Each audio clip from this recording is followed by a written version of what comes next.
Greetings, comrades. Welcome to All Power to the People podcast on Grown Folks Talking, Express Yourself Internet Radio. Where that charge at? Via the Huddle Team app.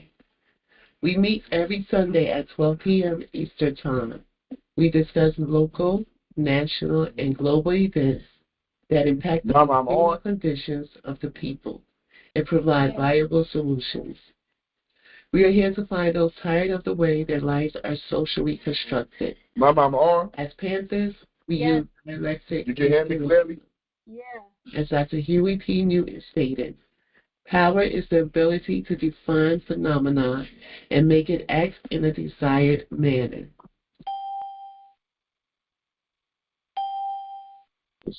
We are the vanguard in place to serve our community. What's up, love? The purpose of this program is to highlight contradictions in your process, All power to the people. which was politics. Politics is the struggle for resources. Participating in America's electoral process has only taken resources from the people and handed it to the oligarchs and the professional managerial class that serve them by maintaining the status quo through coercion. We know that power lies with the people, and it is our duty to organize and educate the community so that they can fight for their own liberation. So please, join us every Sunday at 12 p.m. You can join by downloading the Huddle Team app, join online, or call in. The app and joining online is free, but if you call in, standard messaging rates may apply. Links to the show will be provided in the caption. This is General Secretary Patience of the new African Black Panther Party, NABPP North. All power to the people. Can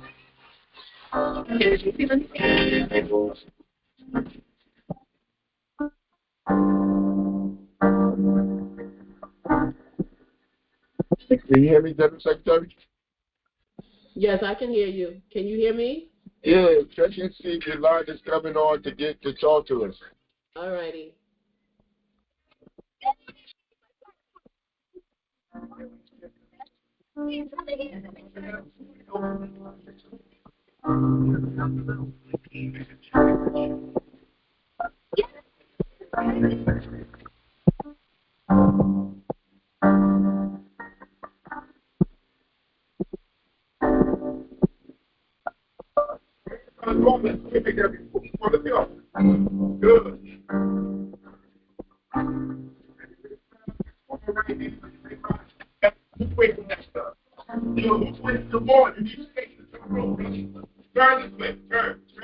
party that gardens together, stays together. This is the People's Garden. We are setting up. From help of our good friend, Sergio, part of the United Panther Movement. The United Panther Movement are those who believe in our 10-point program, which is basically providing services to the community.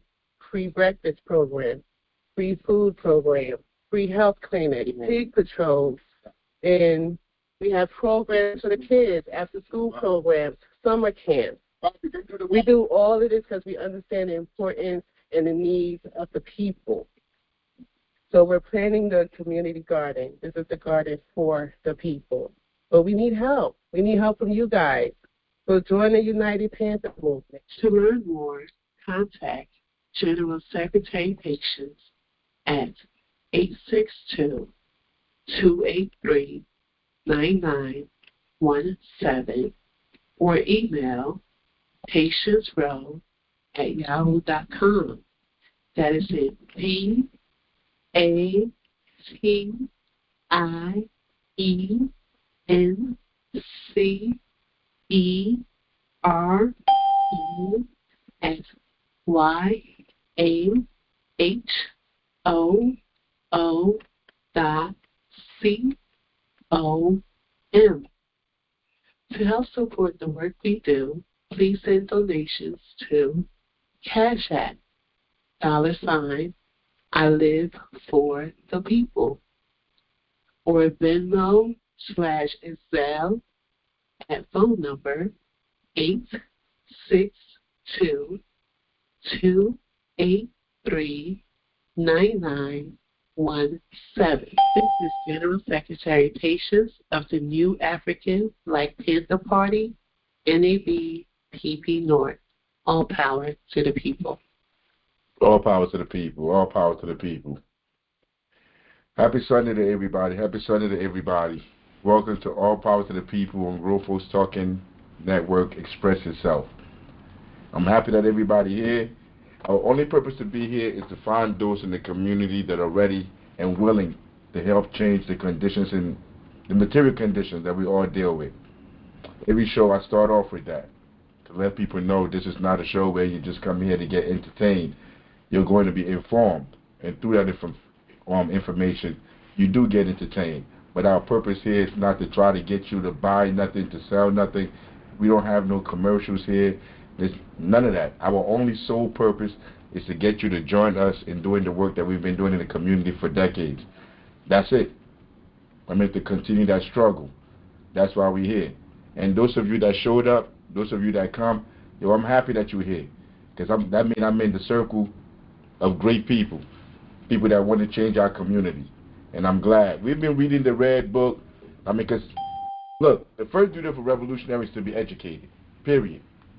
You can't really comment on all these ideas, Marxism, socialism, capitalism, imperialism. You can't comment on none of these things if you don't know and you don't study to understand, to know. So here, we're going to read these things. The first book we read was Miseducation of a Negro by Carter G. Woodson. And now we're on the Red Book. We're on, I believe this is chapter 9, General Secretary. Good. It is. Yeah, we're on chapter 9. I mean, so we're going to go through chapter 9. It's real short. It's 3 minutes long. It's 3 minutes long. Every day we do a chapter. I mean, every Sunday we do a chapter. We go through a chapter, and then we relate what we study from the chapter to the work that we're going to do in the community or the work that we are doing in the community. So I'm gonna start this right now. Chapter 9. People's Army. Without a people's army, the people have nothing. This army is powerful because all its members have a conscious discipline. They have come together and they fight not for the private interests of a few individuals or a narrow clique, but for the interests of the broad masses and of the whole nation. The sole purpose of this army is to stand firmly with the Chinese people and to serve them wholeheartedly. The Chinese Red Army is an armed body for carrying out the political tasks of the revolution. Especially at present, the Red Army should certainly not confine itself to fighting. Besides fighting to destroy the enemy's military strength, it should shoulder such important tasks as doing propaganda among the masses, organizing the masses, arming them, helping them to establish revolutionary political power, and setting up party organizations. The Red Army fights not merely for the sake of fighting, but in order to conduct propaganda among the masses, organize them, arm them, and help them to establish revolutionary political power. Without these objectives, fighting loses its meaning, and the Red Army loses the reason for its existence. The People's Liberation Army is always a fighting force. Even after countrywide victory, our army will remain a fighting force during the historical period in which classes have not been abolished in our country and the imperialist system still exists in the world. On this point, there should be no misunderstanding or wavering. We have an army for fighting, as well as an army for labor. For fighting, we have the 8th Route and new 4th Armies. But even they do a dual job: warfare and production. With these two kinds of armies, and with a fighting army skilled in these two tasks and in mass work, we can overcome our difficulties and defeat Japanese imperialism. Our national defense will be consolidated, and no imperialist will be allowed to invade our territory again. Our people's armed forces must be maintained and developed with the brave and steeled People's Liberation Army as their foundation. We will have not only a powerful army, but also a powerful air force and a powerful navy. Our principle is that the party commands the gun, and the gun must never be allowed to command the party. All our officers and fighters must always bear in mind that Yo, did you hear that just there? I hope y'all paying attention. We not just playing this to be playing it.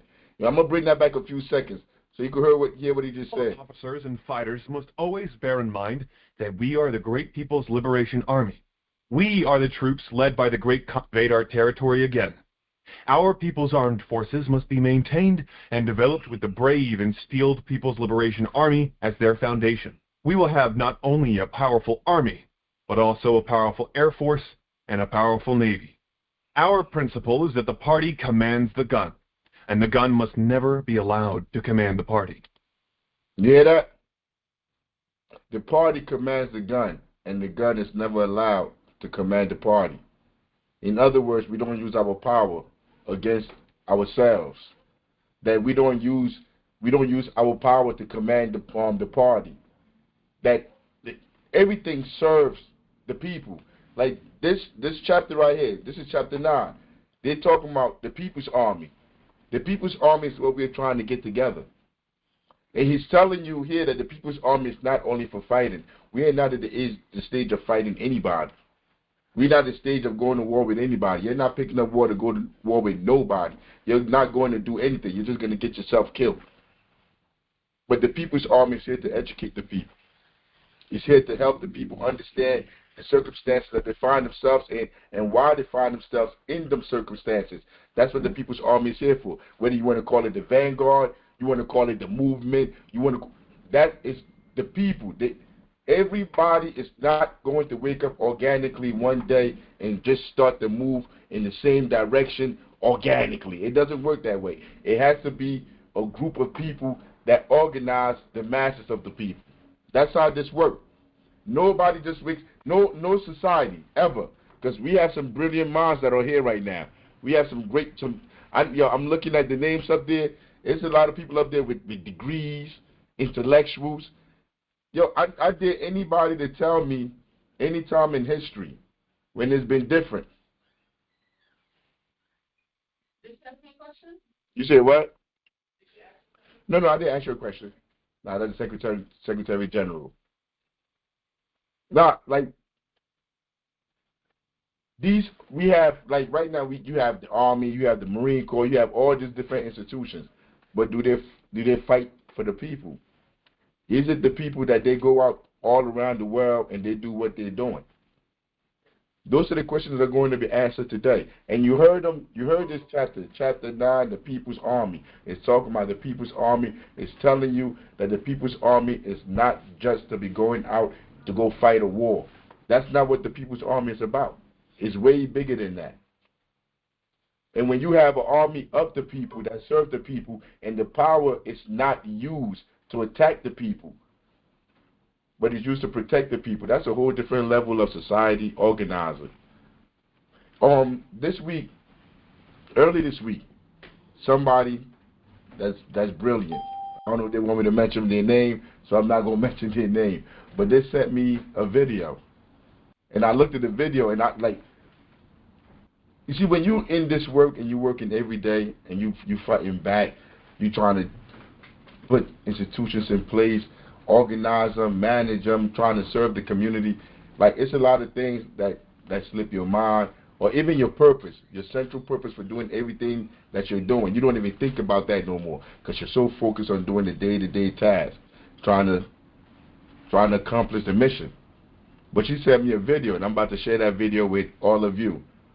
And I'm gonna have the commentary to it after the video is played. But pay attention to this video. It's very important. Very important.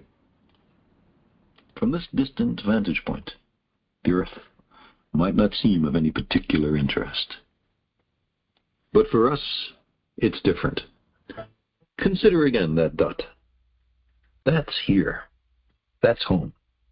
That's us. And it's everyone you love, everyone you know, everyone you ever heard of, every human being who ever was, lived out their lives.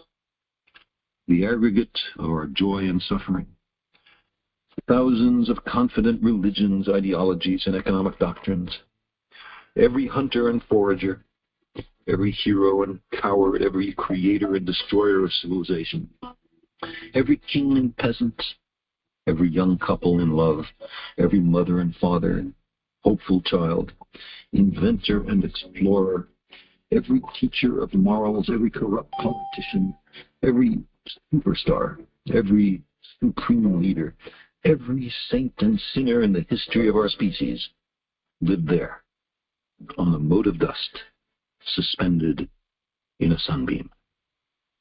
The earth is a very small stage in a vast cosmic arena.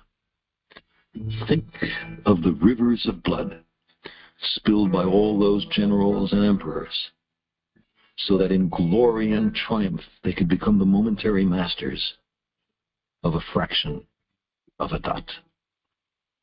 Think of the endless cruelties visited by the inhabitants of one corner of this pixel on the scarcely distinguishable inhabitants of some other corner. How frequent their misunderstandings, how eager they are to kill one another, how fervent their hatreds. Our posturings, our imagined self-importance, the delusion that we have some privileged position in the universe, are challenged by this point of pale light.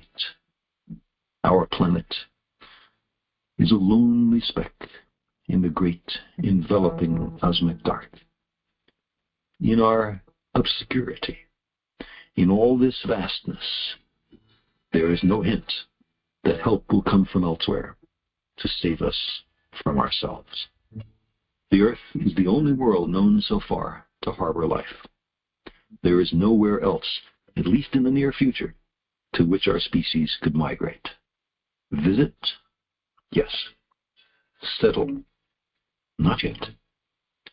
Like it or not, for the moment, the Earth is where we make our stand. It has been said that astronomy is a humbling and character-building experience.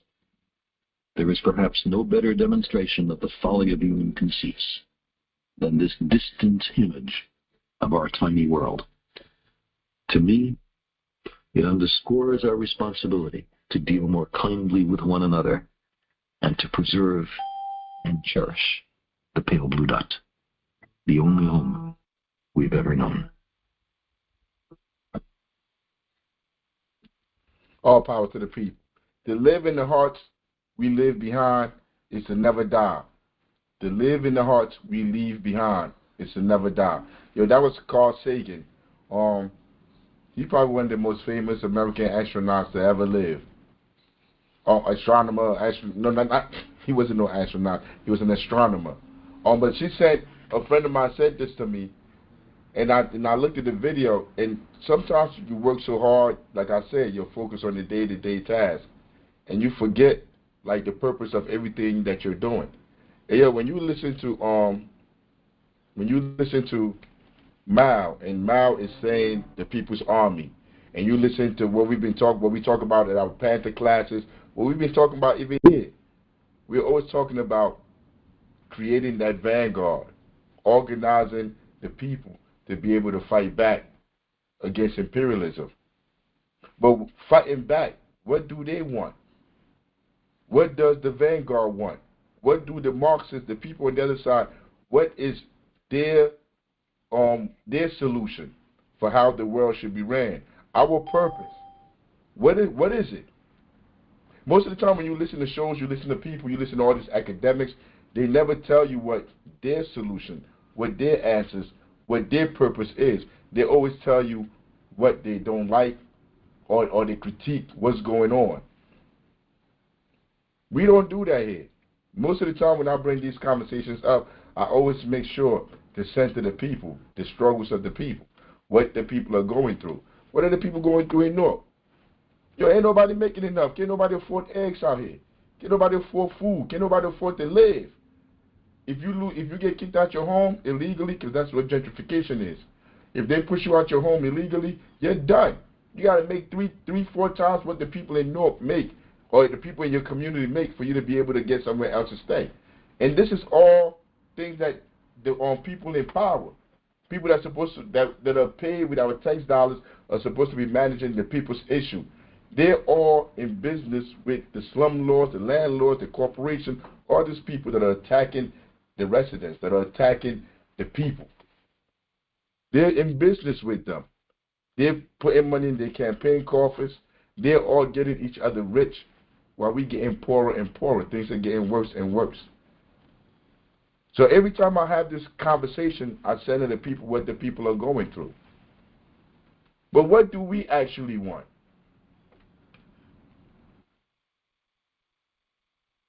Let me answer that by reading the text, my reply to her when she sent the video, and after I watched the video. Let me see what my reply to her was.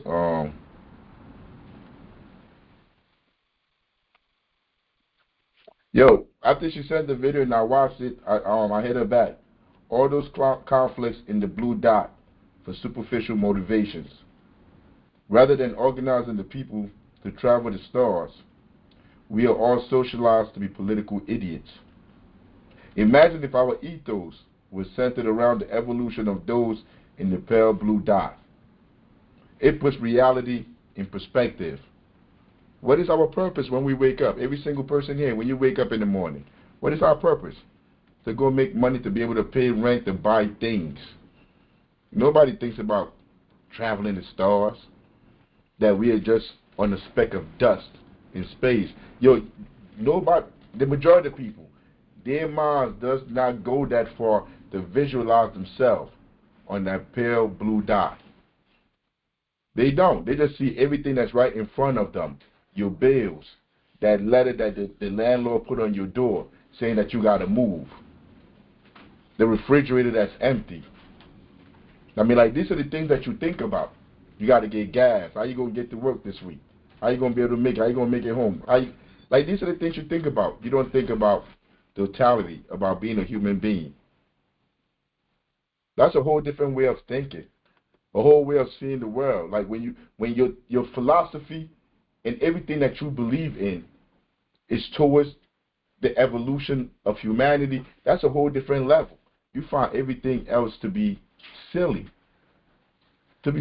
Like, I watch people on social media, and they just go on social media, and they just wear clothes, and they just be showing their clothes and the jewelry that they got on. They're just sitting there. Like, they got social media to show people that they travel, that they got this, they got that. That's what they post on their social media every day, all day. Because I scroll through social media. As Panthers, like back in the day, we used to have little pamphlets. We had books that we gave out to the people for them to understand our political philosophy. We're in 2025. You got to stay on social media. That's where everybody at. So he posting all these videos, these revolutionary videos, the videos of police smashing people upside the head, trying to show the people the contradiction of what's going on. And I just scroll through to see what people posting on their thing. They talking about sports, comedians, entertainers, music. They standing there twerking, showing their butt. Even on Instagram now, they got people like going on there like really showing everything, like everything. Like, that's what people on there showing. And I be thinking like, damn, that's the only purpose for being in this space. Because the only reason why I'm there, if I wasn't there putting out information, political information to get people to think, to try to trigger people to think, there's no need for me to be on there. But that's where the mind of the people have been socialized to be: materialistic, individual, hypersexual. That's where everybody. That's how they socialize all of us. It's not just one person. That's how those that are in power socialize all of us to be. And in this space, like, I want you to think about this video. I hope everybody that's here paid attention to the video. No, because it's deep. When you step back for a second and really see where we are in comparison to everything else, how long we have here. Everybody has been on that planet, come and gone. All the blood spilled from one corner of the earth to the other by gang members, military wars, dropping nukes on people. All for what? All for what? How has that evolved, made us evolve as a species? I'm gonna go on to the next video. They're not gonna be as pleasing as this, because we're gonna go on to see how our earth, our world really is. This is Anthony Mackie, whatever his name is. I mean, what he says is telling. But he also plays a role in the society, the way the society is constructed. He plays a role. That's the new Captain America. I mean, that's the propaganda that America wants to put out, to put a black person on the screen and saying they're the face of America. He's Captain America. So all the racism, everything is gone. Like you got a black person playing Captain America. When we know the true condition of this country, they're not trying to go through the stars, travel through the stars. They're not trying to go to different galaxies, different dimensions, go into space to find out what's really out there. That's not what those that are in power are here to do. And most people don't even understand that. Most people don't understand that we live in a society that's socially constructed, not the aim towards finding out what's in the stars, but just staying here and just being a worker bee. Get up in the morning, go to work. You work for other people that have bunkers. They got caves that they're ready to hide into once they go into their nuclear war or something happen. They got ideas, they got plans how to save themselves. And then the masses of us just go to work every day, just working 2-3 jobs. After you come back from your day job that you work 10 hours, you jump in the car and you go do Uber Lyft. Yo, that's how the people that I know, that's how they're living. Somebody saying, please send access to Zoom. I was wondering where you were. I don't know about this. General Secretary, come get this. Come get this. I'm coming.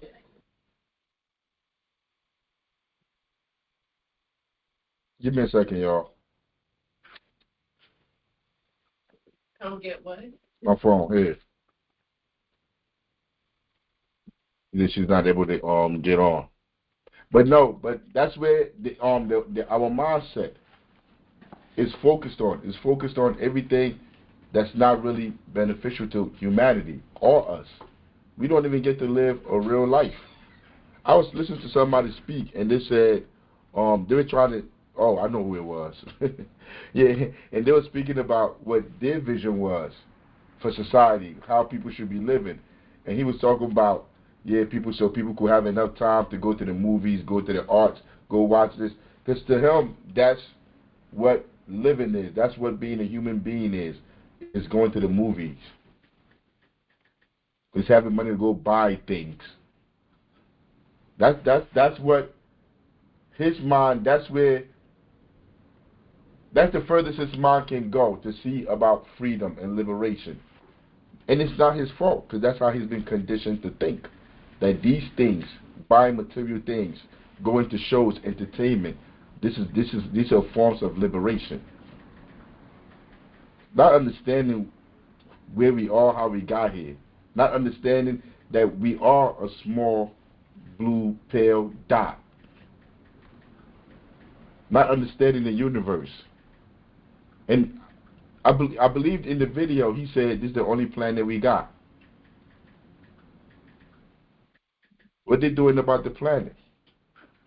What they doing about pollution? Dig, baby, dig, whatever they be saying.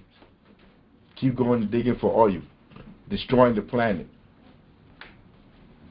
The only planet you got. That's what they're doing. I'm gonna play the video. He's gonna say what we all already know. I've been in the business 24 years, right? And I've seen people go from nothing to the biggest stars in the world. You see that Panther jacket that he got on? Is he a Panther?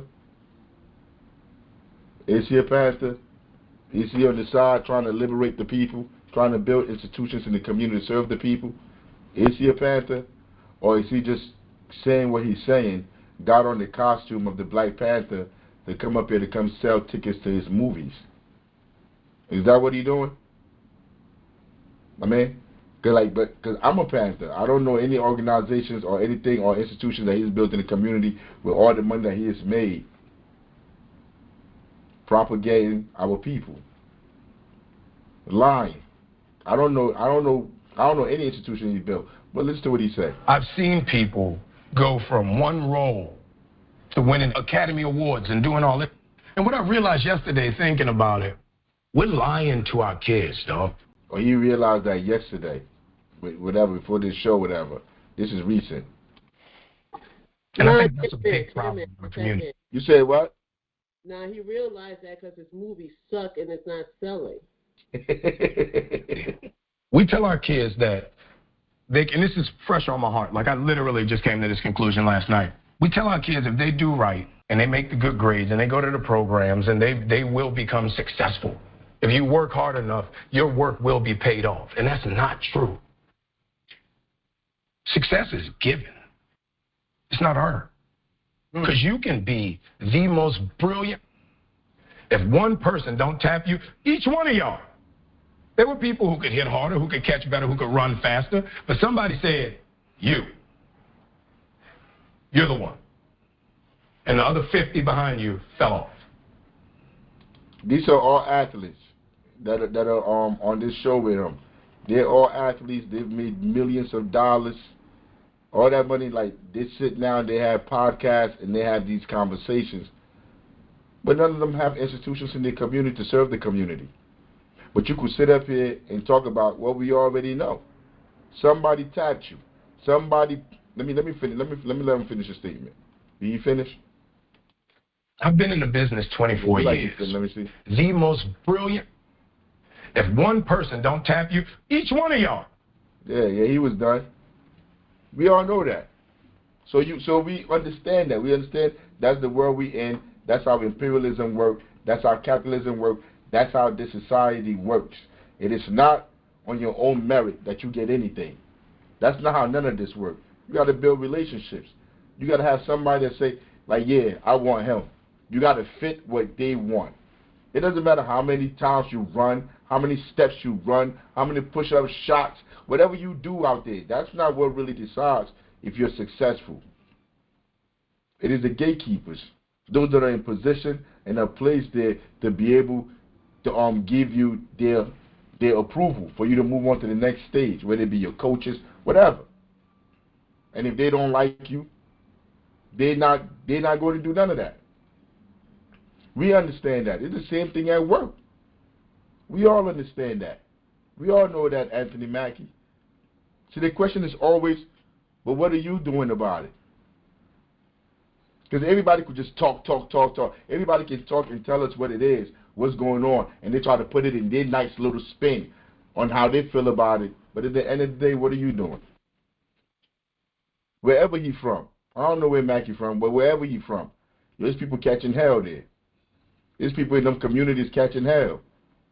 Are there any institutions in there to serve the people? Or are you just coming up here talking like the Secretary General said because your movie is out? So now you got to come say this so people be like, yeah, Anthony Mackie deep, yo. You heard that stuff he said? Yo, we should go watch Captain America. Boy, Bob. I got to bring this up right here. I got to show this real quick. Everything you watch, everything you go to, all they talk about is Trump. It was both parties. Both parties. They work for the imperialists. Both parties. And you're going to hear that. Somebody here is going to say that too.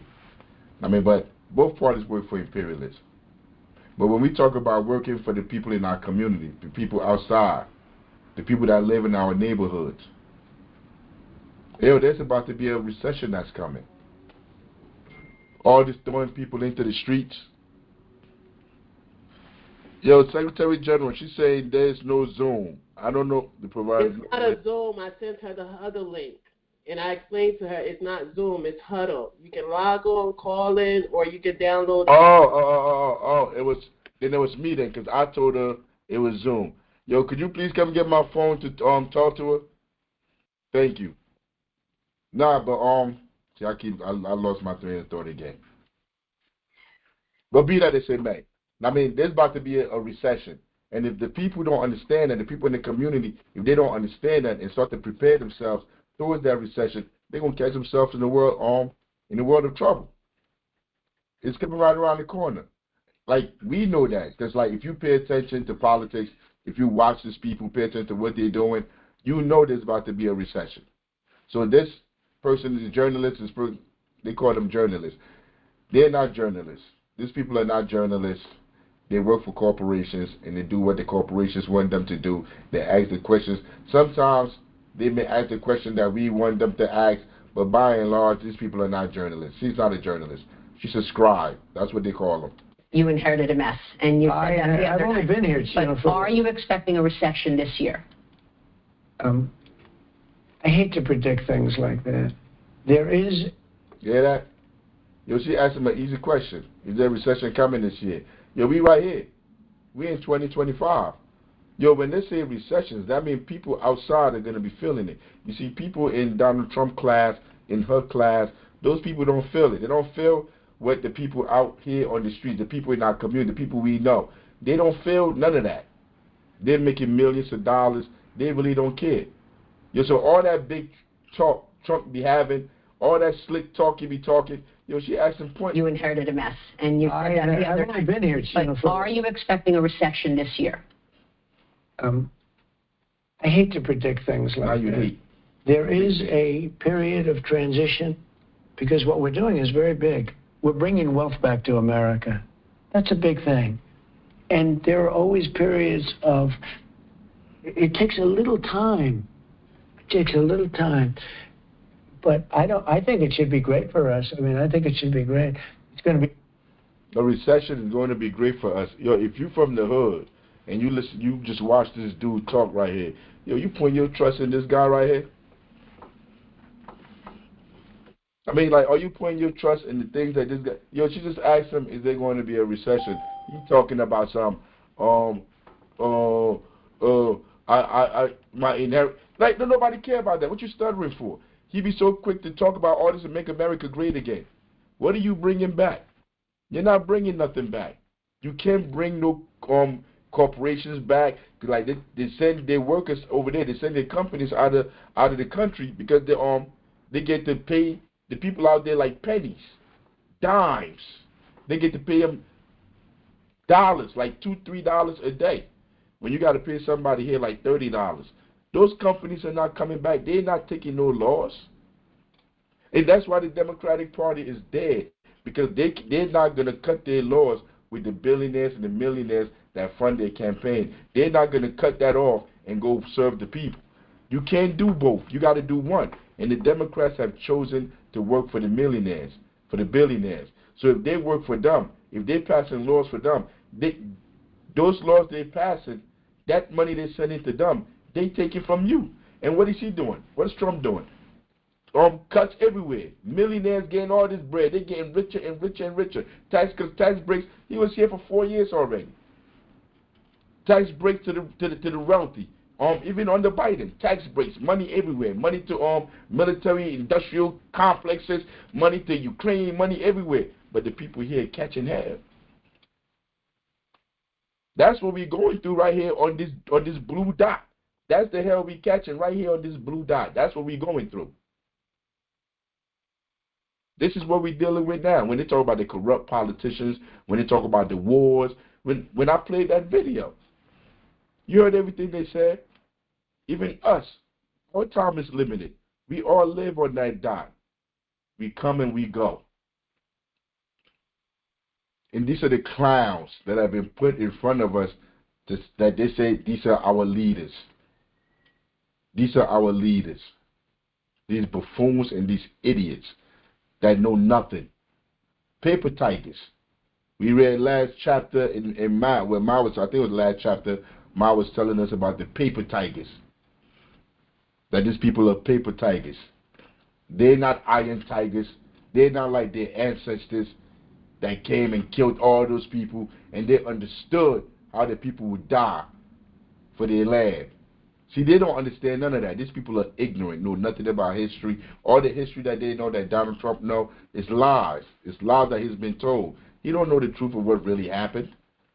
These people are buffoons. And that's why we said, yo, we're not voting for no Democrats. Let them get Trump in there.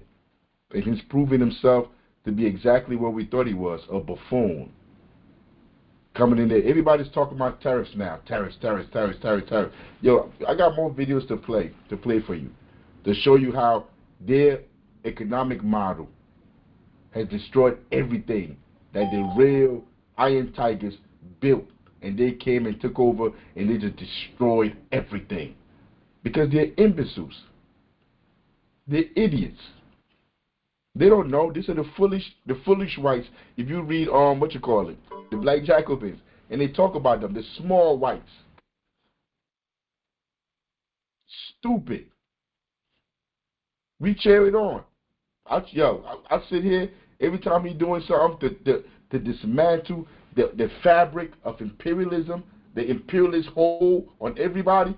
Man, I'm like, yeah, man, get him, Trump. Get him, Trump. USAID. Yo, you got people sitting here, you're mad because he going after USAID. They're fighting each other. You know what USAID do? You know what their purpose is? Yo, they go in countries to overthrow those countries. They push narratives that's going to overthrow whatever country that they're in. So they could come in there and take it over, bribe people in there, bribe politicians for them to take it over. But that's one wing of imperialists that do that. See, he from a different wing of imperialists. He with the oligarchs. He not with the corporatists. See, they got different kind of rich people. When we talk about political education, political science, like understanding these things, you have to understand these people are at war with each other. They don't have nothing to do with you. Whether Trump win, whether the corporatists win, you're still on that blue dot, going nowhere. Going nowhere. We're still on Earth, going nowhere. Not understanding what's in the stars, what's behind the stars. We don't understand none of that. We here just going to work and driving our Lyft and doing our Uber, punching that clock for these sociopaths to make these people wealthy. And then you go stand online to vote for another one of them every 2-4 years. Council, school board. None of these people care about us. They don't give a damn about us. But you got to understand that you must know that before you could join the People's Army. Anything, General Secretary? Yo, this is Jeffrey Sachs. They're going to tell you who he is as they go on. But he worked for United Nations. He's an economist. He's been around for a minute. They may get rid of him soon because he's been telling a lot of truths that they can't have out there. I mean, so let me play the video. Well, Politico is reporting the Biden administration is preparing to ask Congress to approve a new $1.1 billion arms sale to Taiwan. The package reportedly includes 60 anti-ship missiles, 100 air-to-air missiles. This comes after... You heard that? Who administration was that? That was Biden administration. 1.something billion for the military-industrial complex. That's what that money is going to. That's where they're washing the money. They're just taking the money and they're sending it to these companies for them to go buy guns that disappeared, to go kill a whole bunch of people on the other side of the world. That has nothing to do with us. That have done nothing to us. But they go out there and they're using our name to go kill these people. Yo, that's what we're going through on that blue dot. And we haven't understood that there's more to it than what they're doing. Because this is all we've been socialized to know since we went to school. When you put on the media, when you put on the TV, you put on the radio, you can't even put on Hot 97. That's a hip-hop station. And they're not talking this political mumbo-jumbo or lying to you, trying to sway you one way or the other, one political side. It's everywhere. You consume it without even knowing. Two U.S. warships sailed through the Taiwan Strait Sunday for the first time since House Speaker Nancy Pelosi visited Taiwan earlier this month. China condemned the visit and launched major military drills near Taiwan. Meanwhile, President Biden announced $3 billion in more military aid for Ukraine last week, including money for missiles, artillery rounds, and drones to help Ukrainian forces fight Russia. That's $3 more billion. While people out here don't have a place to stay. Yeah, we got to keep calling Deborah. We got to keep calling Deborah. Yo, Deborah, man, we got another person that need a place to stay. Deborah going to be like, yo, all right, let me see what I could do. You know I got you. I'm trying not to interrupt. I'm just listening. Just call me. Well, I'm muting.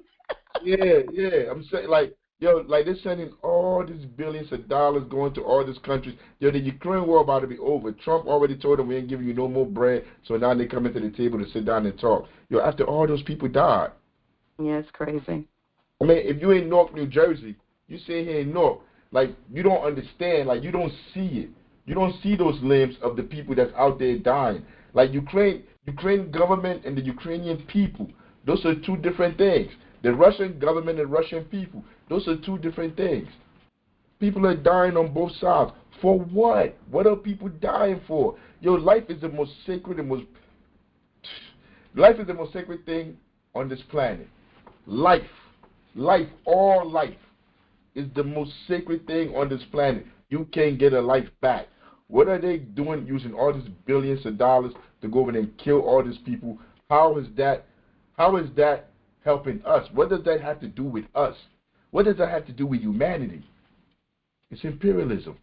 It's this greedy sociopath trying to make money to stay here and just it's sad. We begin today's show looking at U.S. policy on Russia and China. We're joined by the economist Jeffrey Sachs, director of the Center for Sustainable Development at Columbia University. He's president of the UN Sustainable Development Solutions Network. He served as advisor to 3 UN Secretaries General. His latest article is headlined, "The West's False Narrative About Russia and China." He begins the article by writing, quote, "The world is on the edge of nuclear catastrophe in no small part because of the failure of Western political leaders to be forthright about the causes of the escalating global conflicts. The relentless Western narrative that the West is noble while Russia and China are evil is simple-minded and extraordinarily dangerous," Jeffrey Sachs writes. Jeffrey Sachs, welcome to Democracy Now! Why don't you take it from there? Good to be with you.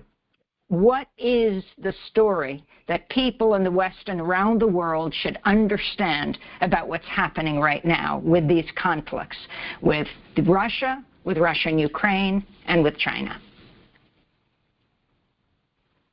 The main point, Amy, is that we are not using diplomacy. We are using weaponry. This sale now announced to Taiwan that you've been discussing. You heard that? We're not using diplomacy. We're using weaponry. Remember, was listening to Mao, and Mao was talking about the gun. Yo, that's what he's talking about. Jeffrey Sachs is saying the same thing. Yo, Mao wrote this in the 60s. Yo, this is 2025, and he's telling you, like, these people are using the gun to try to meet their political ends. And Mao told you, like, that's not how you run a party. The gun is supposed to be there to protect the people, to serve the people, not the other way around, to use the gun to oppress the people. And that's what, you just saw those military ships, all those billions of dollars that they were given to go over there to go kill people. That's what they're doing, using their military might, not being diplomatic. This morning is just another case in point. This does not make Taiwan safer. This does not make the world safer. It certainly doesn't make the United States safer. This goes back a long way. I think it's useful to start 30 years ago. The Soviet Union ended, and some American leaders got it into their head that there was now what they called the unipolar world, that the U.S. was the sole superpower. Notice what you say 30 years ago. This started 30 years ago. So if you just started paying attention to politics 5 years ago, 10 years ago, 12 years ago, if you just started paying attention to politics and you don't go back and study history to understand how we got to where we got to, like, you don't even know what's going on. Yo, you just pulled up. You just pulled up in the 8th inning. If you know baseball, if y'all know baseball analogy, you pulled up in the 8th inning. You don't know nothing about the pitcher. You don't know how many innings he's been in. You don't know how he's throwing. You don't know nothing. And you just pull up, but you decide you know more than everybody. Because that's what people do now. You just pull up. You think you know everything. You never read a book. You never studied anything about politics, but you think you understand who's at fault with the Ukraine and Russia war because CNN, MSNBC told you. And you don't even understand that these these stations, CNN, MSNBC, all these stations are corporate stations that's owned by military industrial complexes. They fund them. You don't even know that. You don't even know MSNBC or is GE, GE, whatever. You have no idea that these military industrial complexes own these TV stations and the scribes, the people that they say are journalists. You have no idea. You don't know this has been going on for 30 years. So you just believe whatever they're telling you. And you think you know everything, and you start debating people, you start posting on social media instead of going to go get educated, to understand what's going on. To understand why the recession is coming. And we're talking about this. When they're done, we're going to talk about the solutions, because they are solutions. They'll never tell you the solutions, but they are solutions to all the issues that we're dealing with in our communities. Power, and we could run the show. The results have been disastrous. We have had now 3 decades of militarization of American foreign policy. A new database that Tufts is maintaining has just shown that there have been more than 100 military interventions by the United States since 1991. Since 1991, 100 military interventions. I'm sure there's something that he's not talking about. But how many has China had? Ask yourself that question. Your whole life, they've always told us how evil China is. Yo, they have me. I remember when I was young, I'm thinking like China's so bad that people suffering, they're not even eating, they can't survive down there, they're starving over there. Yo, in China, they're living better than us over here. See, it's hard for most people to understand that. They don't have to pay their whole paycheck to buy some eggs over there or to buy gas. I think they drive the electric cars now. They're not even doing the gas stuff. They got high-speed rails. Yo, if you compare our life to the Chinese, to the people that's living in China, the people, they're living a better life than people over here. You don't believe me? Look it up. You got that phone right in your hand. Google it up. And you see it for yourself. But those are all the lies that they've been telling us about China. I mean, ask yourself, how many countries has China attacked? And how have they become a superpower without going to war with anybody? Without bombing anybody? Go look it up. Because when I first heard it, I was shocked too. I'm like, that's impossible. China had to be in a war with somebody.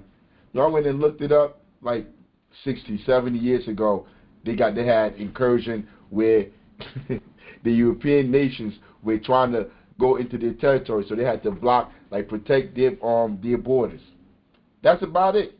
They're not going bombing no countries. They're not dropping bombs and nukes on nobody. But these are who we think are evil. And the people that drop nukes, bombs, they call themselves the leaders of the new world. They call themselves exceptionalists or some goofy, like. But this is all the stuff we've been conditioned to believe. That these politicians, these people, these oligarchs on this planet mean us well. Really unbelievable. And I have seen in my own experience over the last 30 years, working extensively in Russia, in Central Europe, in China, and in other parts of the world, how the U.S. approach is a military first and often a military only approach. We arm who we want. We call for NATO enlargement no matter what other countries say may be harmful to their security interests. We brush aside anyone else's security interests, and when they complain, we ship more armaments to our allies in that region. We go to war when we want, where we want, whether it was Afghanistan or Iraq or the covert war against Assad in Syria, which is even today not properly understood by the American people, or the war in Libya, and we say we're peace-loving. What's wrong with Russia and China? They are so warlike. They're out to undermine the world. And we end up in terrible confrontations. The war in Ukraine, just to finish the introductory view, could have been avoided and should have been avoided through diplomacy. What President Putin of Russia was saying for years was, do not expand NATO into the Black Sea, not to Ukraine, much less to Georgia, which if people look on the map, straight across to the eastern edge of the Black Sea. Russia said, this will surround us, this will jeopardize our security, let us have diplomacy. The United States rejected all diplomacy. I tried to contact the White House at the end of 2021. In fact, I did contact the White House and said, there will be war unless the U.S. enters diplomatic talks with President Putin over this question of NATO enlargement. I was told the U.S. will never do that. That is off the table. And it was off the table.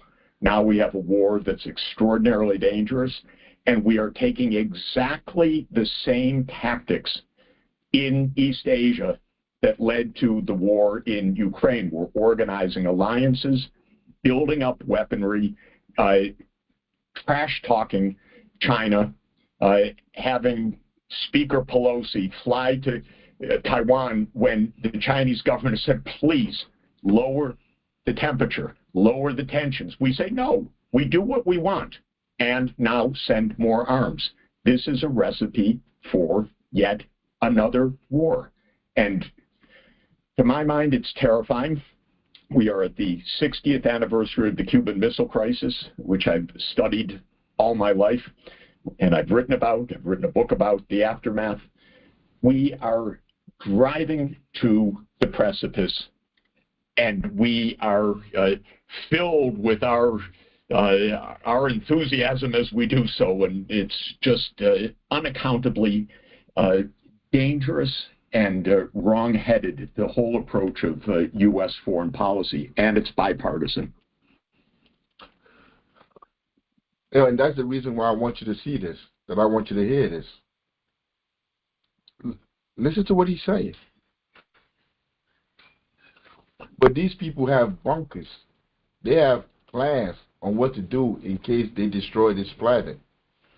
While we're all sitting here on that blue dot, so busy, working day in and day night, trying to survive. They have plans. They have caves in where they say, Colorado. They have bunkers, everything. They have places everywhere for them to go when the shit hit the fan. And what are we doing? What are we doing? What's the work that we doing in our communities? Those of us that know. What are we doing? How are we trying to organize the people? By trying to tell them to go vote for these politicians? That's the strategy. Because we're all on that blue dot. And you heard what they said on the blue dot. All the corrupt politicians, all the this, all the dot, they all lived on this blue dot and they died on this blue dot. Yo, you see that dot just sitting out there, just a speck of dust out there in a sea of blackness. And we just sitting there instead of understanding how to travel the cosmos. We're sitting there going through these. Yo, we have evolved. We have evolved as a species, as human beings. We have evolved.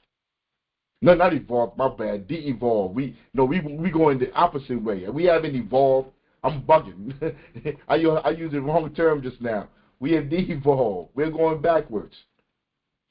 Because if you ask me what we should be doing, that is where our ethos, our whole mind, everybody. Yo, because this planet is not infinite.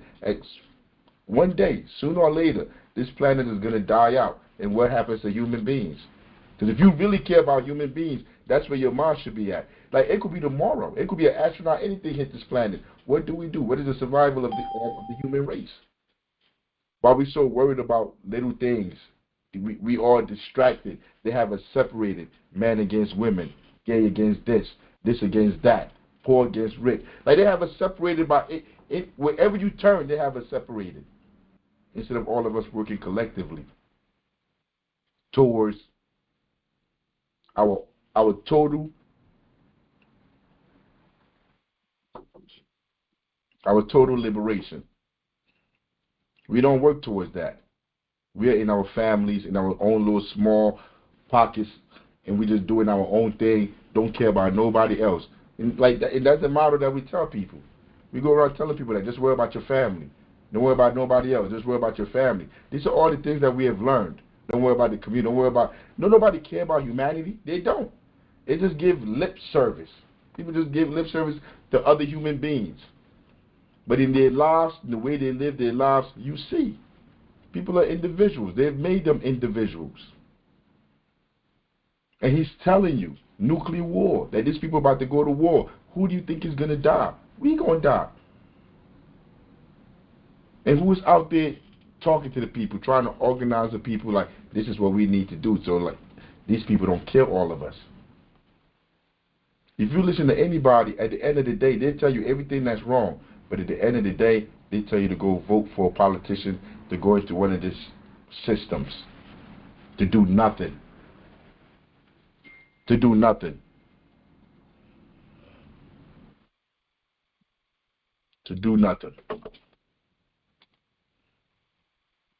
This is the last one from Jeffrey Sachs. There's a reason why I'm playing this. I want y'all to hear something. Jeffrey Sachs, I wanted to ask about that. You mentioned the BRICS. The BRICS Bank that is now in China, and President Lula has named Dilma Rousseff as the head of the BRICS Bank. Its importance in terms of this multipolarity in the world economies, the potential for even the creation of alternative major currencies to the dollar as a result of the BRICS alliance. So the impact of that on world affairs. Pause for a second. The impact on the BRICS on world affairs. The impact of BRICS in world affairs. That's where it's at. Yo, does anybody have anything they want to say? Any questions? Any comments? Anything they have? General Secretary, let me know if anybody put their hand up. Okay. I don't see any hands. Yeah, if anybody has anything they want to say, just put your hand up and unmute yourself. But anyway, he was talking about the BRICS. He asked them about the BRICS. Let's hear what he said. This is a big deal. And in fact, the United States is withdrawing. It doesn't know it necessarily. Our politicians don't understand this. But our politicians are withdrawing from the world financial and monetary scene and opening up the space for a completely different kind of international finance. I'll give you an example. The U.S. was the creator of the World Bank, but now the U.S. Congress won't put new money into the World Bank. And because of that, the World Bank's actually a quite small institution. It's got a big name, but it's a quite small institution in the financial scheme of things. The U.S. won't put more money in. The Congress says, no, why should we waste our money internationally and so forth? And you get a lot of hubbub about that. So China and the rest of the BRICS say, okay, we'll make our own development bank. And they established the new development bank, or sometimes called the BRICS Bank, based in Shanghai. And that's just one of the institutions that is really changing the scene. There's the... All right, like you heard what he just said? So like after World War II, they came up with the World Bank, they came up with this bank. And you know what they do with them banks? They go around the world, they go to all these poor countries around the world, they tell their presidents that they put in power, we're gonna give you all this money, and look, you gotta give us like the whole country back. In return, they ask for so much that at the end of the day, like whatever African country, they owe so much in debt. You're not going to be able to pay that back, so they come in and start stealing resources in the country. You see, that's why they created that infrastructure, the imperialists of yesterday. They created all these world banks, all this world stuff that really don't have nothing to do with the world. They control all of it. And he's saying people like Trump are pulling out of all those different places, pulling out of all of these different institutions that they have created to be able to control the world. Trump is so goddamn dumb. This is what they're doing. Like USAID, all of those things. That's how they held the world together. Oppressed people all around the world through these institutions. And he's telling you Trump and them are just like ripping all them threads, cutting them all up. Hey man, do your thing, Trump. Do your thing. Get rid of all of them institutions. You see, but then I also know, like, Trump is getting rid of them to put his own institutions in place. Because those ones that were in place were controlled by the corporatists. So now they're going to go put their stuff in place for them to be able to give them that same amount of power. So you got to understand that. You got to understand they're no good guys, both of them. The Republicans, Democrats, neither one of them are good. Both of these people, organizations, institutions, are sociopathic. They are. They don't mean the people no good at all. So like nobody's here celebrating Trump. We just know he's gonna heighten the contradictions. And we know putting the Democrats in there is worse than putting Trump in there. Because the Democrats know they just don't care. They want that money. They just don't care. Some of them are dumb, but they know. The Asia Infrastructure Investment Bank, AIIB, based in Beijing, in fact. There is, as President Lula said, and it's happening also in the context of the Ukraine war, a move away from the use of the dollar, which the United States has thought, well, that's our ace in the hole. You know, that is our ultimate hold on things because we can use sanctions. We can use our financial control to keep other countries in line. But other countries are saying, not so much. We'll trade in renminbi. We'll trade in rubles. We'll trade in rupees. We'll trade in our own national currencies. And they're quickly setting up alternative institutions to do this. The United States doubles down. We will confiscate your reserves. We will, if you don't follow. And the other countries are saying, you know, if you want to go through the UN and get really multilateral rules, we're with you. But if you want to just impose the rules, we won't follow along. And so we have this very funny expression called a rule-based international order. The United States government uses it every day. But what does it mean? Who writes the rules? And what most of the world wants, in fact, is rules written in a multipolar or multilateral setting, not rules written by the United States and a few friends and allies. Deep. And it's the same issues we go through in our communities. When we talk about the police, the judicial system, where the people that write these rules don't come from our communities, don't care about our communities. So you see, like, we go, like, black people, Spanish people, whatever, anybody of color, you go inside that courtroom, and if you poor, you get one kind of justice. If you go in there rich with some money, and you white, you got the skin for the protection, you get one kind of justice. The same thing they do here. They do that, they export that same behavior. Or maybe they're bringing that behavior back home here. But no matter how you look at it, they're not serving the people. And you hear that? Everybody, I remember I used to think the dollar was, like, they had me brainwashed. They had all of us brainwashed. We thinking the dollar the most powerful thing on the world. You get on the plane and you get to Europe and you know you gave them money, you owe them money. Well, I got off the plane, I gave the lady some money. I think I wanted a Gatorade or something. I don't know how much, I forgot how much I gave her. But I got a few things. I gave her, like, man, I'm expecting her to give me more money back. She's like, nah, you owe some more. I'm thinking the dollar was doing something. Nah, not over here. Not over here. And he's telling you, the dollar's not backed by gold, it's not backed by anything. They just be printing money. And all these countries around the world, because it's been like, think about it. It's been like, what, 50, 60 years for all these countries to try to grow their people, to try to educate their people, their nation, and they're starting to educate them. People are starting to catch on. You can't pull the wool over everybody's eye for so long. I don't know if he mentioned, like, how many countries or how many people, but I think, like, the USA and their allies is only like 12 or 17% of the world's population. And the BRICS got way more people than them.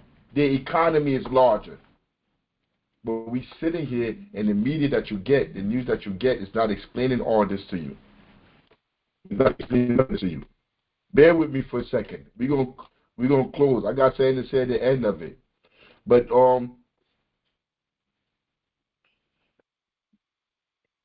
when we talk about these institutions not serving us, you get the managerial black folks.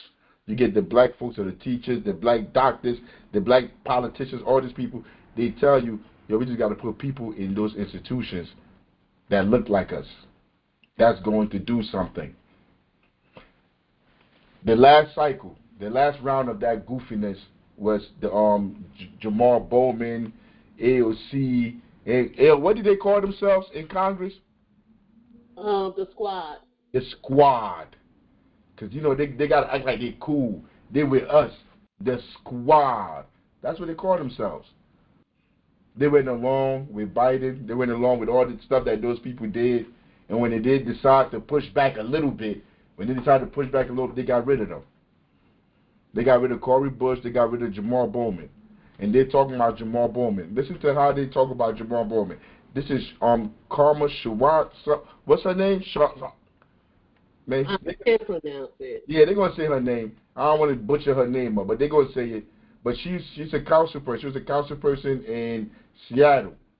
She won 4 times against Bezos, against all the money, against Amazon, against all these people that came against them for against her campaign. She won, and she's explaining her experience in politics with people like Jamal Bowman.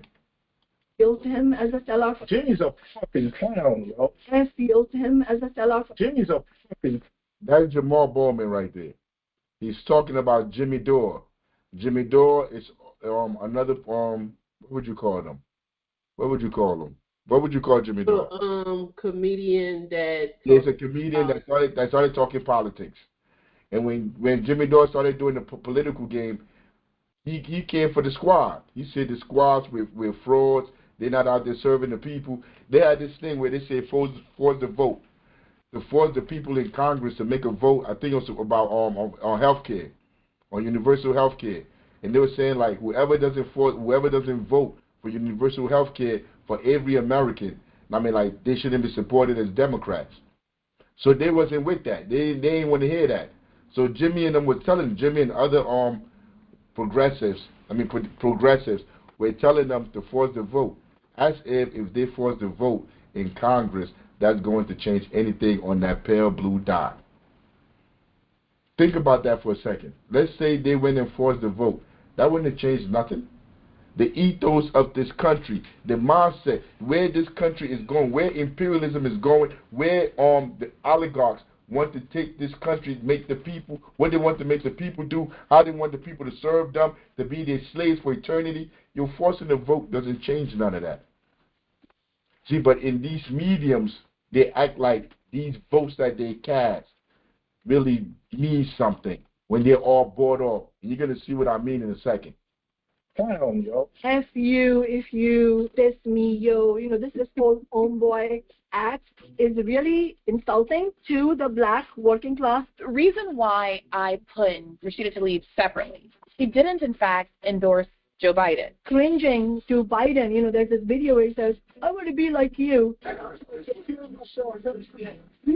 That's a person who is acting completely without self-respect. You know. You heard him? I want to be like you. That's a black man. They say put him in there, put him in the office. They're gonna fight for us. Look at him.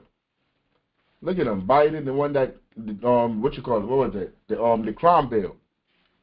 All the stuff that Biden said about black people. Everything that Biden has done. He's a war criminal, sociopath. Yo, all these wars we talking about, yo, how long has Biden been in the Congress? We talk about going back 30 years. How much blood Biden got on his hands? All them people in that room are sociopaths. Who that, George Washington in the back? This is what they represent. And look at him right there, talking about he fighting for us. He telling Joe Biden, I want to be like you. He's a disgrace. But these Uncle Toms don't care. These traitors to our people don't care because they want to be part of imperialism. They want to chair at the table of imperialism. They're not trying to liberate the people. But they'll come in front of us and they'll bring up Malcolm X. They'll talk about Dr. King. They'll act like they pursue the whiteness is our struggle. That's what they'll act like. These are the worst of the worst, the scums of the planet. These people who killed their mothers for them to be rich. That's who Jamal Bowman is. That's the black Democrats that they tell us, the black politicians that they tell us to go support. On this blue dot, in this political system that's socially controlled by the oligarchy class. Like, we should go support these people in that. No, it's insane. It's insane that people can still look to our people and tell us to go support these sociopaths. It's insane.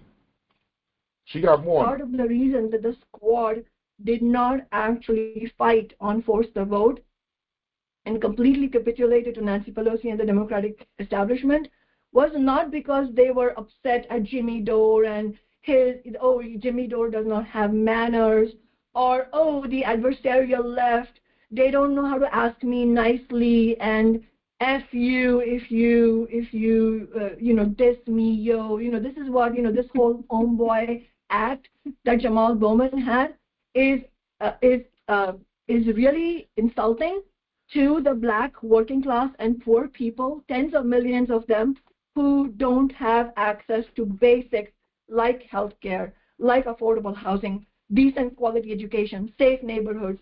So all of this is an act, and really the reason that they didn't fight on force the vote is because of the price that you have to pay in order to fight for anything. And I think this is another level of clarity, which is, obviously, if you are within the Democratic Party and if you want to fight for working people, then it will make you an enemy of the Democratic establishment, the elite who control the party. But this question is universal, meaning I ran for city council and I won 4 elections.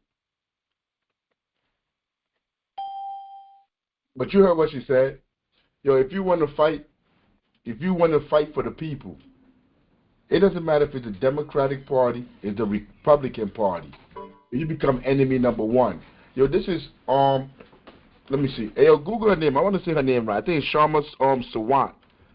Sharma Sawant or something like that. But she's telling you, it doesn't matter if you want to serve the people. The Democratic Party and the Republican Party will make you their number one enemy. We deal with that right here, local politics, right here in Newark, New Jersey. We deal with that all the time. You see what side the police, the mayor, the council people, the school board, you see what side they on. There was an incident with a 14-year-old last weekend, a 14-year-old and a police officer. And we still don't know. We still haven't seen no video camera, no dash cam, no nothing. We haven't seen nothing to know what happened. But at the end of the day, one cop is dead, the other one shot, and one 14-year-old is in the hospital, still in the hospital, fighting injuries that he sustained from that altercation with the police.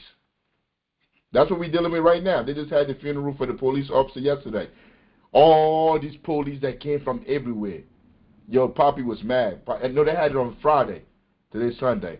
Poppy was mad because he had to go to work. He was going to work, and he sent the video back like he recorded it, like where all this police going to. From everywhere. He kept saying from Millburn, all this place that the police were coming from to go attend that funeral. If that altercation was different and that 14-year-old was dead and those two cops had lived, you think the city, the mayor, the council people, all of these people are making a trek to that boy's home to go lift his mother up? Or they're trying to demonize that boy in the media? They're trying to blame it on the mother. Ask yourself that question, especially if you're from Newark, New Jersey. All the police, all the council people, all the statements that they're making about the officer, everything that they're making, they're saying about the police, what the police do, the police this, all those police officers who are all on our payroll. We pay all of them. The people pay them. That boy mother paid them. That boy paid them too. All those officers, they drove over there to go pay respect to that officer that's dead. But think if it was the other way around. They wouldn't. I bet my life on it. They wouldn't. They would try to blame him and make him the problem. Y'all, I'm going to tell you one thing. The Black Panther Party stands with the people all the time. Whenever anything happens, just ask yourself, what side is the people on? And that's where the Black Panther Party stands.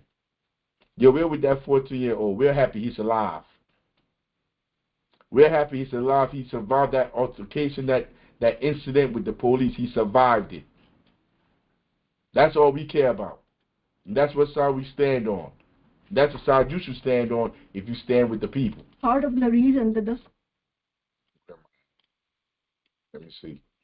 Let me see if this anybody, whether it's an elected representative in city council or U.S. Congress, or somebody in the labor movement, or an unelected leader in social movements, if you have the temerity to actually organize working people in a fight back, then expect to become enemy number one.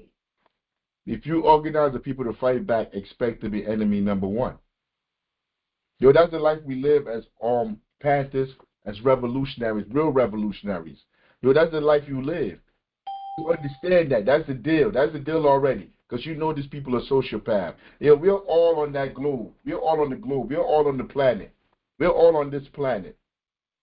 And our destiny, our purpose in life is not to born, work for this sociopath, and die. That is not our purpose. As Panthers, that is not our purpose. You see, most people, they say, like, yo, when we rule the world, like when we take over, we're going to make those people our slaves. Like, anybody got time for that? That means you're a sociopath too. That has nothing to do about moving the human race forward or moving humanity forward. Hey, yo, what is our vision? We don't want to be oppressed by anybody. We don't want to be dominated. We want the ability to search the stars, to be able to find out who we are, what our purpose here is, not to become workers for anybody. We're not here to be anybody's slave. What would we do if we was in power? If we were in power and we had the ability to affect people's lives, yeah, we'll teach them the truth. We'll teach them that we are all a human species.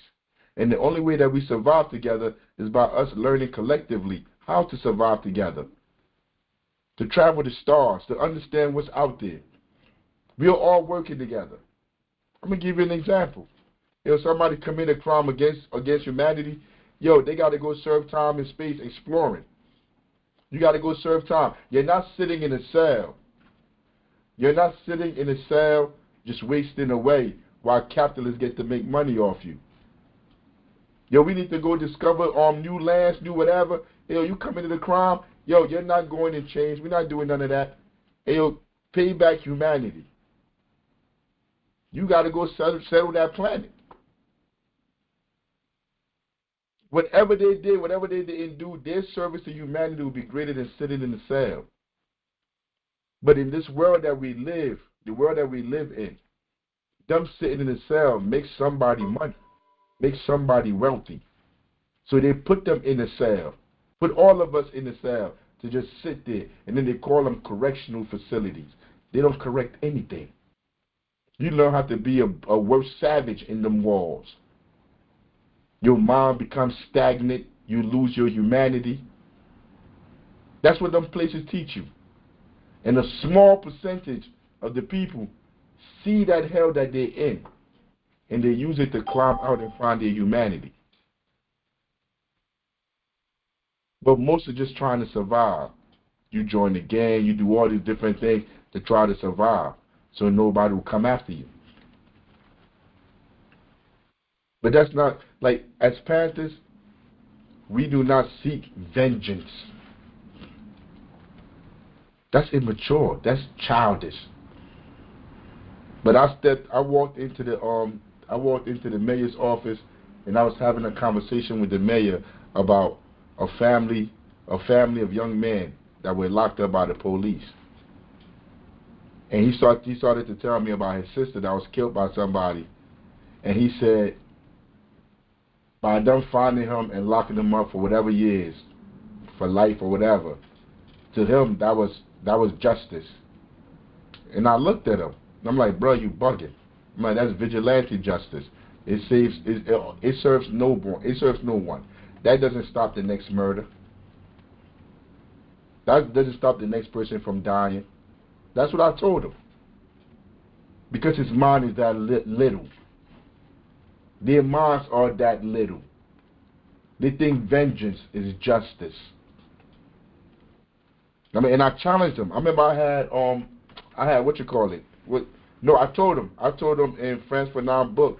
I'm like, France Fanon said all black people are destined to be white. And he was like, Fred, he didn't say that. I'm like, bro, he did. He did say that. And I think the reason why he didn't know he said that is because people like that, like, he don't read the forward. He probably read the book if he did read the book. But he didn't read the forward of the book. See, I read the forward. I read everything. And I believe it was in the forward. And he said all black men are destined to be white.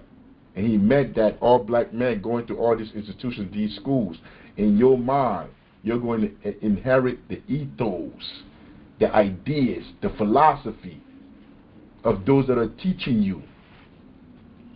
So in the end, you may have had an African-centered mind, but when they're done with you, you're going to be a selfish, individualist, capitalist, which makes you white. And if you go back and read John Henry Clark, I can't think of the book right now, but if you go back and read John Henry Clark, he explains to you who betrayed the black liberation. He explains to you who betrayed our liberation, and those are the people he pointed his finger at. Those black managerial people, the ones that had the ear of the people.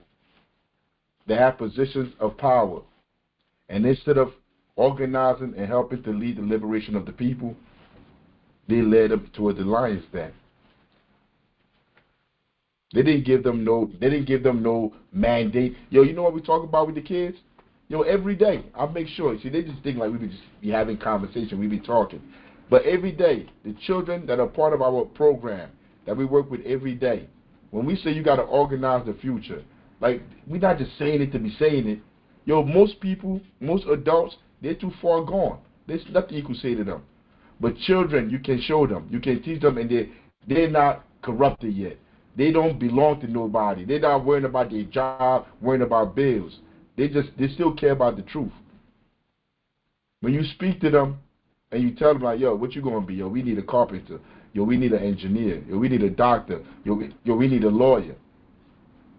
And you see it in their eyes, and they're like, yeah, word.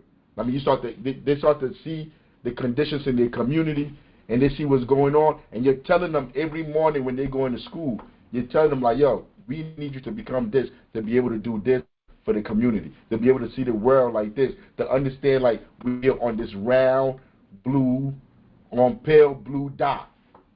You get them to understand that. I'm like, we need an astronaut. We need somebody to go through the stars, travel the stars, travel the cosmos, and let us know what's out there. Yo, when was the last time you heard anybody on TV say they want to be an astronaut? When was the last time you heard anybody talk about my little brother want to be an astronaut. You say what? My little brother want to be an astronaut. All power to the people. All power. But hey, yo, but look, every time you hear people talking about that, people always talking about they want to be what? Entrepreneurs, right? True. That's all people talk about. Want to be an entrepreneur. Want to be an entrepreneur. But think about that. Space is vast. The cosmos is vast. We have no idea what's out there. And this don't even come into our mind. We don't even understand that we're on that small, round ball surrounded by blackness, a speck of dust. And we fight about mundane things, argue about silly stuff down here. Because society has organized us, has socialized us to be so limited in our thinking. That's not what Pantherism is about. Pantherism is helping the people see who they are and where they want to go in life, what their purpose is. Helping them liberate themselves by building these institutions. When we say we got to build our own schools, how are you going to keep talking about liberation and every day you wake up you're sending your children into their schools to miseducate? Because none of that is education. You got the Urban League, you got all these groups that's supposed to be working for the people in the community. They're just sheep herding them into the Democratic Party, doing things in the community that the people don't want. Yo, they have the children voting now. This is the great idea that these political people in the city came up with. We're gonna have children vote because their parents understand that we're scammers, so they don't support us no more. So you know what? To show that we're valid, that we deserve to be in the community, to get credibility, we're gonna start making the children vote. Yo, that's not gonna work either. None of that is gonna work. This whole system is dying. Chairman, Yo, if Miss Carter is on, she's calling from the phone. You can go ahead and speak, Miss Carter. no. She said she going. She said nah. She said she good. She just gonna listen. Okay. All power to the people. No, but I really wanted her to see the first part. Yo, everybody that see it, I'm about to bring it back again. I keep talking about this blue dot. I'm gonna bring it back again. Yo, I need you to listen to this because it's important. It's important to be able to remove yourself from this space that we find ourselves in and see yourself from a whole different perspective. Listen to it. I'm about to play it one more time, and then we about to end the show. Nobody got anything to say. Nobody want to add anything. Yo, I was hoping Yolanda would come through because Yolanda was supposed to be telling us more about her campaign. I hope Deborah, see if she could come next week to make that argument to the people. Yeah, we'll Okay. I'll reach out to her. Yeah, no, like take her time and put something together. Yeah, if she really believe in what she's doing, yo, man, this, like I said, we stand for ideological struggle. I mean, Right. we not trying to shut nobody down, shut down no conversation. Yo, she may come here and blow our minds and say something that somebody out there is motivated and they'll even go work for her campaign. I mean, we don't shy from any conversation and we don't push anybody away from coming around. Yo, this is about inclusivity. We're trying to be inclusive. We're trying to bring people into what we're doing. But I'm about to play the video. Thanks, Deborah. You're welcome. From this distant vantage point, the Earth might not seem of any particular interest. But for us, it's different. Consider again that dot. That's here. That's home. That's us. On it, everyone you love, everyone you know, everyone you ever heard of, every human being who ever was, lived out their lives. The aggregate of our joy and suffering, thousands of confident religions, ideologies, and economic doctrines, every hunter and forager, every hero and coward, every creator and destroyer of civilization, every king and peasant, every young couple in love, every mother and father, hopeful child, inventor and explorer, every teacher of morals, every corrupt politician, every superstar, every supreme leader, every saint and sinner in the history of our species lived there, on the mote of dust, suspended in a sunbeam. The Earth is a very small stage in a vast cosmic arena. Think of the rivers of blood spilled by all those generals and emperors, so that in glory and triumph they could become the momentary masters of a fraction of a dot. Yo, we got to change that. We got to change that trajectory. Why? Why all that blood have to be spilled? And they're not going to be here that long. Why is that blood got to be spilled for you to become a king, to become a president, for you to, like, for what? How is that doing anything to move the humanity forward? Yo, these people that they have in front of us are not leaders. These are the people that's put in front of us to pull the wool over our eyes, to make us believe materialism, individualism, hypersexuality. Like, these are all the traits that we are supposed to embody as human beings. It's really not. It's really not. Because look how far humanity came. Yo, back in the Egyptian time, when Egypt, when the pharaohs ruled the world and all of that, yo, they were exploring space. They were exploring even before Galileo and all of these people. What's his name? He built the first pyramid. Imhotep.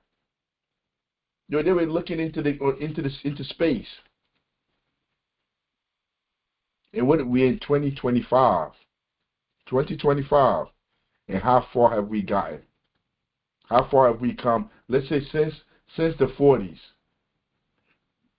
Since the 40s to now, how far have we come? With all this technology we have, we could have cell phones.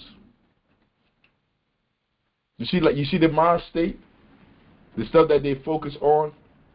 You could have cell phones. And there's a whole vast space, everything out there for us to explore. What's the chat question? Akhenaten, I'm sorry if I'm pronouncing your name wrong. Please go ahead and say what you have in the chat.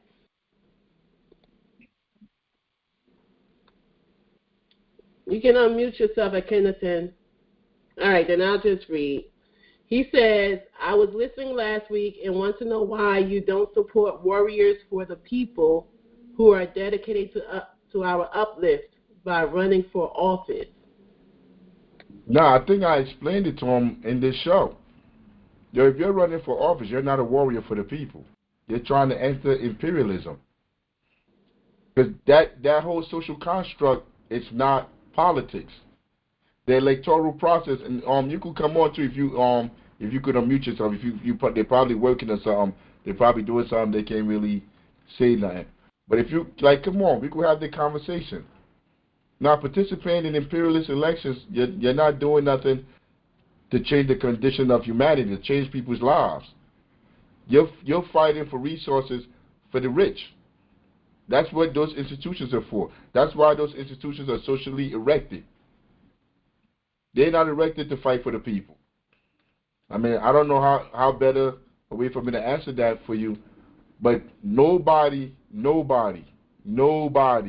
working inside the electoral process in America in this system is a warrior for the people. Your warrior for the people is create system outside of the system. That's how you become a warrior for the people. When you're inside the system, like the lady said, the Democratic Party and the Republican Party will make you the #1 target if you're working for the people. You become the #1 enemy. That's a woman that was the city council in Seattle. She won 4 times. She tried to work within the system. I mean, think about that. I mean, this is not an argument where I'm saying, nah, you're wrong. You're Uncle Tom. Nah, bruh. I'm just thinking philosophically. You put both of them on the table. And we have history. We have history to go through. Of all the black people, the whatever people that went into the electoral process that entered this government, and at the end of the day, we have nothing to show for it. But that whole time, everybody keeps saying one thing. You know what they always say? They're like, yo, it's not only one way. We can do both. Yo, there's not one school. There's no economic centers. There's no hospitals. There's nothing on the other side for the people. The only thing they got to show is the achievements in imperialist institutions. The first nigger this, the first Negro that, the first Negro this. That's all they have. But we have nothing of our own. But they always tell us, you got to play both sides. But they only play one side. We out here, we poor, we catching hell, but we taking dues, we pulling our money together to build institutions. Yo, watch this space. Watch this space. We have some, as an organization, the New African Black Panther Party in Newark, New Jersey, we have children that are about to come out of college, that just came out of college, that are going through college, that are graduating from high school to go to college. Give me 5 years as the chairman of the New African Black Panther Party. Give me 5 years. Let's see the institutions we build here. Yeah, notice I ain't say 10, 20, because I've been doing this for almost 20 years now already. We almost at the end of everything that we've been doing. Where's the comrade at? The new comrade, Sequane Harris, is the new comrade. He took his test last week. You were supposed to be at the meeting this week. We didn't tell you, bro. But I'm going to put you on to the meetings next week. Well, you just disappeared. You were just up here. But I'm going to put you on to the meeting. Leroy, what Leroy said? What's up, Leroy? Leroy, you can unmute yourself, or you want me to just read what you put in the chat? I'm going to give him a few seconds. If not, I'll go ahead and read it. All right. Nah, but Harris just took the test. He about to come in. He was supposed to be at the meeting. Yo, we taking dues. We doing all this stuff. Yo, we getting bigger and bigger. Yo, we want to liberate ourselves. We want to save ourselves. We got to do it ourselves. We got to pull our resources. And yes, people always say, yo, we pay taxes. I paid taxes to this. My ancestors did this. Your ancestors were slaves. They worked for institutions that took their labor. You doing the same. You're paying your taxes for nothing. The taxes don't serve you. Taxes without representation. That's what you're doing. You're a slave too. So get busy on building the Underground Railroad instead of demanding to get paid back by hustlers and criminals and thieves. Like, that don't even make sense. But go ahead, say what Leroy said. Leroy says, nobody. What about Charles Barron? He is a Black Panther, and he and his wife held political offices and were very successful. What type of Black Panther are you? What is this new African Black Panther Party? Why do you say new? Where is old, respectfully? Nah, Leroy, why don't you come on and have this conversation with me, Leroy? I feel like we on social media where like people throwing shots, and they ducking and hiding. Yo, this space, I wish everybody put their video on. So we're gonna have a real conversation. I mean, New African Black Panther Party, that was the name of the party when we joined the party. I mean, like, I hope people don't be afraid and come on camera and really stick their chests out and say how they feel. But the New African Black Panther Party is an organization that we joined into. I didn't come up with the name. I didn't make the name.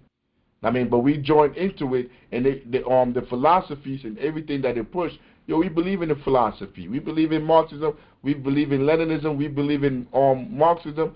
So we adapted it. This is it's a part. The Black Panther as a whole organization was started by U.P. Nguyen. Like and they were motivated by Malcolm X. So we agree with the teachings. So we joined it. So now he said Charles Barron, right? Yes. Yeah, Charles Barron. Like, I don't need to tell you. You said it yourself. They ran for office. They were in that system, in that oligarchy system, in that imperialist system. Where all those years that he was in those institutions, where the schools for the people at? All the time he was there. You said he did all of this work, all of this stuff. Where are the institutions for the people at? You telling me so in Charles Barron, where Charles Barron at? There's school erected, revolutionary schools erected that teach the people who they are. There's economic centers erected with all that money that he made, him and his wife, all that stuff that they got. And when you say you're a Black Panther, a real Black Panther that follow the rules, and everything that we're supposed to be doing, you don't participate in imperialist elections. Because they're false. They're false. They're not, like, everybody know they're rigged. We combat liberalism. We're not liberals as Panthers. So you could tell your boy to come through. He could pull up. We could have a conversation. Let him try to tell me and show me in here where it said go run in imperialist elections. That's how we're going to liberate the people. All these people are hustlers and scammers. I met them. I met them at NJIT. They were having a gentrification summit, and he was there, and they had all these different. Chairman, I'm not reading. I'm gonna go on to other people. When you're done with your comment, I'm gonna go on to other people. But Leroy, please unmute yourself and have a conversation. Like the chairman said, we don't want this to be social media where we're texting back and forth. Let's have a conversation. So I'm going to just leave your comment in the chat and move on to the next person. Yeah, Leroy, man, put your video on, put your chest out and have this conversation. Because I often find people are too scared to put their face to the comments that they're making. Because they're not really sure what they're saying. They're just talking to be talking, just bumping their gums. Nah, my camera on. I'm here looking you right in the eye. We're going to have this conversation. I mean, so whatever you put in there, it'll delete it. I mean, I already answered the first comment. If you don't have the courage to talk to me man to man and you want to hide behind the screen, there's nothing for us to talk about. Like I told you, this space is to do stuff to change the condition of people outside.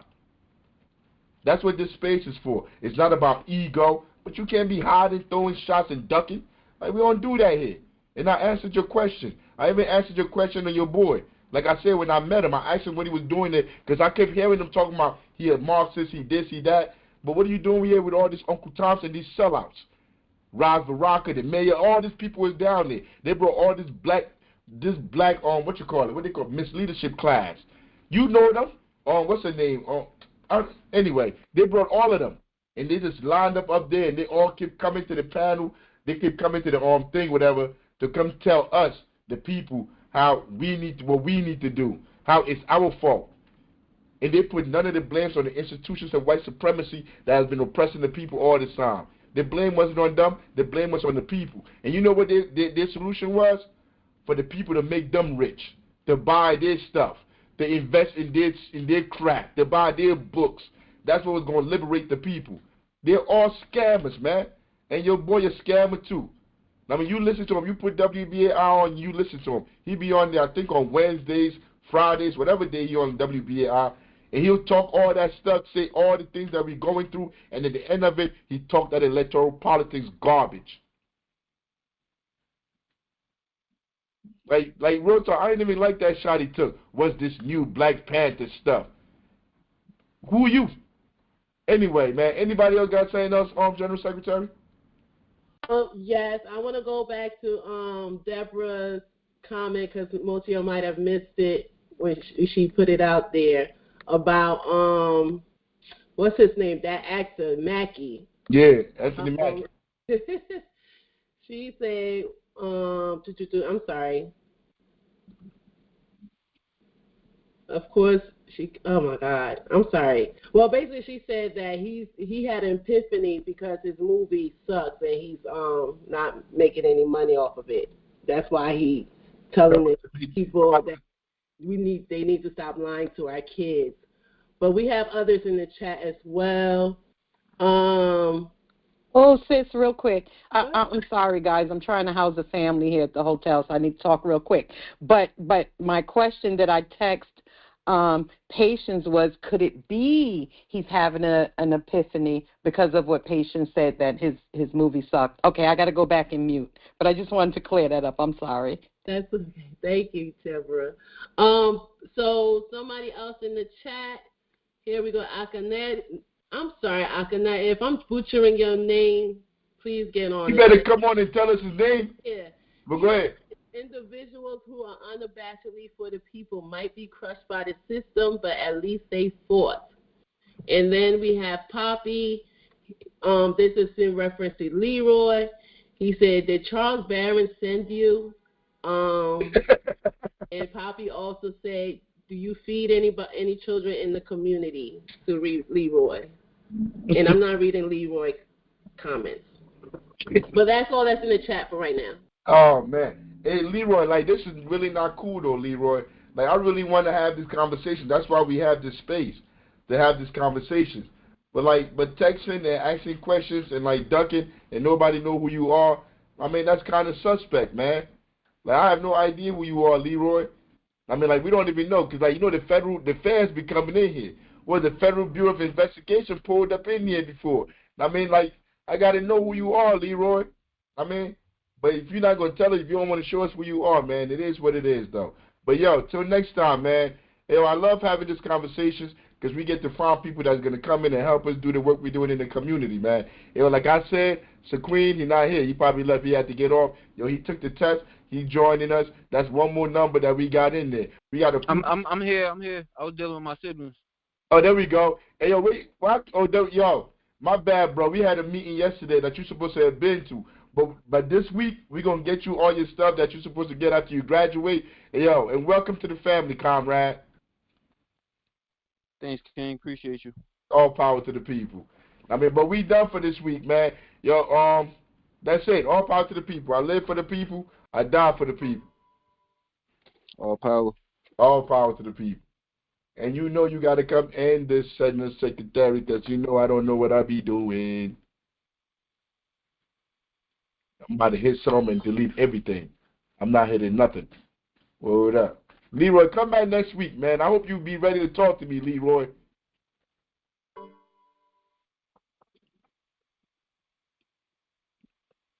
End meeting for all.